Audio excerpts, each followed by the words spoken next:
नमस्कार. आज आपण बोलणार आहोत महाराष्ट्रातल्या एका खूप महत्वाच्या परीक्षेबद्दल. हो, राज्य शिष्यवृत्ती परीक्षा. ही परीक्षा हजारो विद्यार्थ्यांचं भविष्य ठरवू शकते. चला तर मग याबद्दल सगळं काही सविस्तरपणे जाणून घेऊया. तुम्ही विद्यार्थी असाल, पालक असाल किंवा मग शिक्षक. जर तुम्हाला ह्या परीक्षांबद्दलची अगदी अचूक आणि पक्की माहिती हवी असेल ना, तर तुम्ही अगदी योग्य ठिकाणी आला आहात. चला सुरुवात करूया एका अगदी बेसिक प्रश्नापासून. या परीक्षा नक्की घेतो तरी कोण?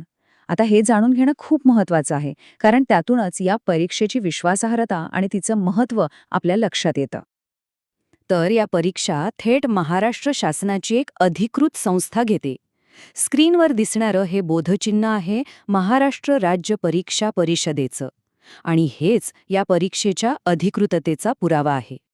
हे नाव नीट लक्षात ठेवा, महाराष्ट्र राज्य परीक्षा परिषद, जी पुण्यात आहे. हीच ती संस्था आहे जी परीक्षेच्या फॉर्म भरण्यापासून ते थेट निकालापर्यंत सगळ्या प्रक्रियेवर लक्ष ठेवते. एकदम सोप्या शब्दांत सांगायचं झालं तर परीक्षेचं सिलेबस काय असेल, पेपर कसा असेल आणि निकाल कधी लागेल, ह्या सगळ्याची जबाबदारी ह्याच परिषदेची असते. त्यामुळे आपल्या राज्याच्या शिक्षण क्षेत्रात ह्या संस्थेची भूमिका खूप मोठी आहे. ठीक आहे, आता आपल्याला हे तर कळालं की परीक्षा कोण घेतं. आता जरा पुढे जाऊन बघूया की नक्की कोणत्या संधी उपलब्ध आहेत. आता इथे एक महत्त्वाची गोष्ट आहे. ही शिष्यवृत्ती परीक्षा एकाच वर्गासाठी नाहीये, तर ती दोन वेगवेगळ्या इयत्तांसाठी घेतली जाते. एक आहे प्राथमिक विद्यार्थ्यांसाठी आणि दुसरी आहे उच्च प्राथमिक विद्यार्थ्यांसाठी. ह्या टेबलमुळे सगळं चित्र एकदम स्पष्ट होईल. बघा, इयत्ता 4थीसाठी आहे प्राथमिक शिष्यवृत्ती परीक्षा आणि इयत्ता 7वीसाठी आहे उच्च प्राथमिक शिष्यवृत्ती परीक्षा.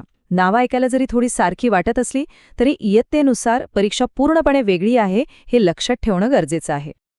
बरं, आपल्याला आता हे माहीत झालंय की परीक्षा कोण घेतं आणि कोणत्या इयत्तांसाठी घेतं. पण मग प्रश्न उरतो की या परीक्षांचं स्वरूप, म्हणजे त्या असतात तरी कशा?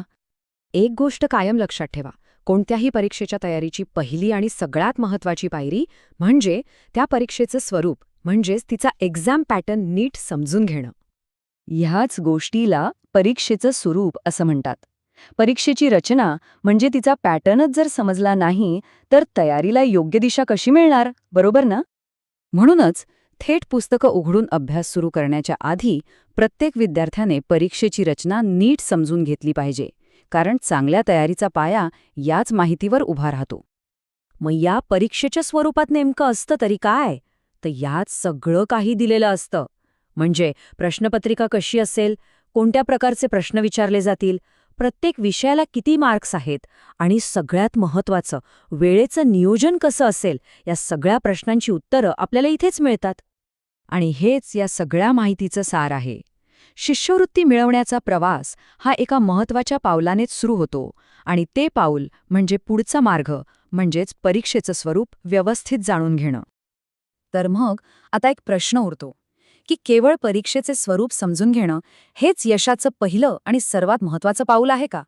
यावर नक्की विचार करा आणि आपल्या तयारीला एक योग्य दिशा द्या.